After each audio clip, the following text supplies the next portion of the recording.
جی professor بسم اللہ الرحمن الرحیم اللہم صلی علی سیدنا و مولانا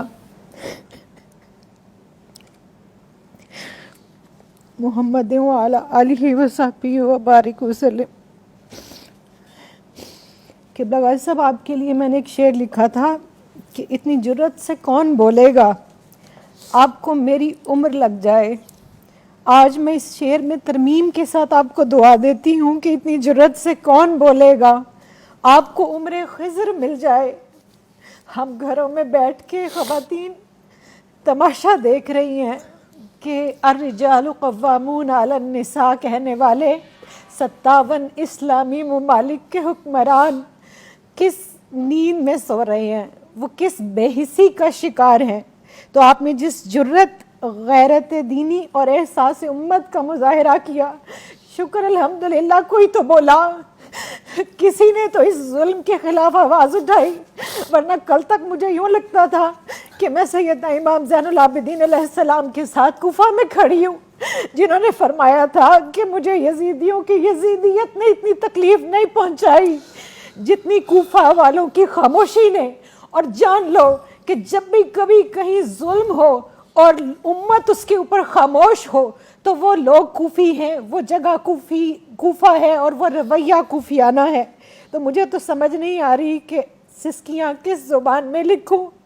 آج الفاظ آپ دیدہ ہیں، اور جو آپ کا حال ہے نا، روز آج 11 دن ہو گئے ہیں، ہم مائیں جب اپنے بچوں کو روٹی دیتی ہیں نا تو ہمارے بچوں نے انکار کر دیا کہ ہم ایک وقت روٹی دے دیا کریں۔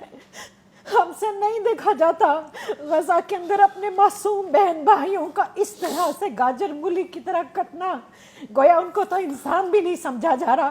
اور یو این او کا جنرل سیکرٹری کھڑا ہو کے کہتا ہے کہ دنیا میں اگر کسی نے جہنم دیکھنی ہے تو وہ غزہ کو دیکھ لے، غزہ کے بچوں کو دیکھ لے۔ دوسری طرف یو این او امداد بھجواتا ہے مصر، اور مصر کی جو بارڈر لائن ہے وہ بند کی گئی ہے۔ یہ دنیا کس کو تماشا کر کے دکھا رہے ہیں؟ رسول کریم صلی اللہ علیہ وآلہ وسلم کی بارگاہ میں ایک استغاثہ آپ نے پیش کیا، میں ایک استغاثہ پیش کرتی ہوں کہ یا رسول اللہ، اور روز یہی کہتی ہوں اور نماز کے بعد کہ اے گنبد خضرا کے مکی میری مدد کر، یا پھر یہ بتا کون میرا تیرے سوا ہے۔ یا رسول اللہ، ہمارا کوئی نہیں آپ کے سوا۔ ہم اس دنیا میں تمام مردوں نے چوڑیاں پہن لی، غیرتیں اپنی بیچ چکے، اور آپ دیکھیے پاکستان کے اندر جس بے حسی کی آپ بات کر رہے ہیں، امراء سے لے کے عوام تک ان کی پروڈکٹس کو بھی اسی طرح خرید رہے ہیں، اور کوئی آواز بلند نہیں ہو رہی، کوئی بول نہیں رہا۔ اور قرآن کیا کہتا ہے؟ سورہ نساء کی آیت پیش کرنا چاہوں گی۔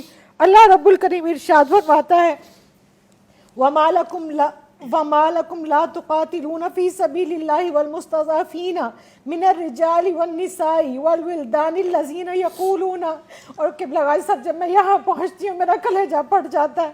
اللہ فرماتا ہے رَبَّنَا أَخْرِجْنَا مِنْ هَذِهِ الْقَرْيَةِ الظَّالِمِ أَهْلُهَا وَاجْعَل لَّنَا مِن لَّدُنكَ وَلِيًّا وَاجْعَل لَّنَا مِن لَّدُنكَ نَصِيرًا۔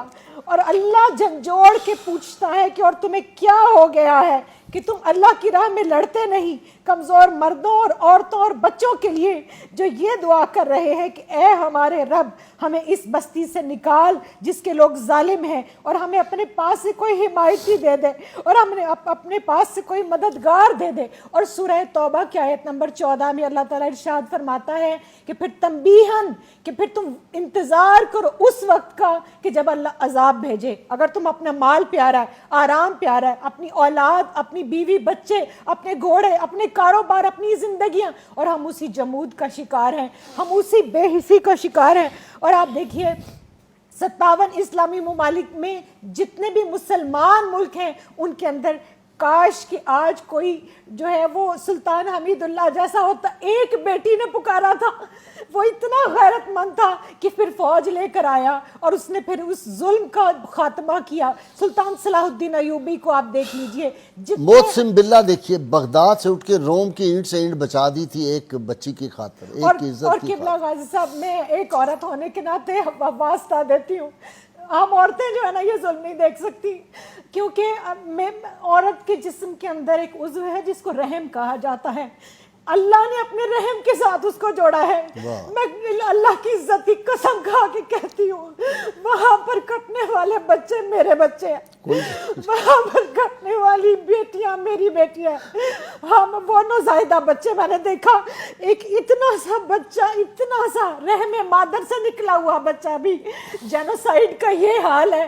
اسلام کشی نہیں, مسلمانوں کی نسل کشی کی جا رہی ہے, اور ہم چپ کر کے کئی سال سے یہ تماشا کشمیر میں بھی دیکھ رہے ہیں, فلسطین میں بھی دیکھ رہے ہیں, برما میں بھی دیکھ رہے ہیں, انڈیا میں بھی دیکھ رہے ہیں, اور ہم نے کئی سال تک افغانستان میں بھی دیکھا. لیکن جب افغانیوں پر یہ وقت آیا تو پاکستان نے اپنا بارڈر کھولا.